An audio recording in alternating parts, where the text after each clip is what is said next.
Le débat des seconds couteaux peut-être, mais en cas de victoire, ils joueront un rôle de premier plan. Faux pas interdit donc, la courtoisie est de rigueur, la fermeté aussi. La démocrate Kamala Harris, d'ordinaire percutante, opte pour une stratégie plus feutrée. Sa cible n'est pas son interlocuteur, mais bien Donald Trump, le plus mauvais des présidents, en ligne de mire, sa gestion de la pandémie. Les Américains ont été témoins de ce qui est le plus gros échec de toute administration présidentielle dans l'histoire de notre pays. Et voici les chiffres. 210 000 morts, plus de 7 millions de personnes ont contracté la maladie.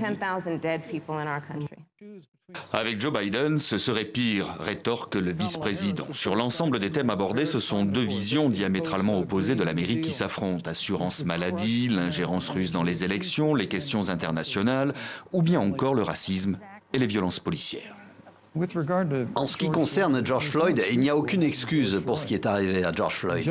Justice sera rendue, mais il n'y a pas non plus d'excuse pour les émeutes et les pillages qui ont suivi.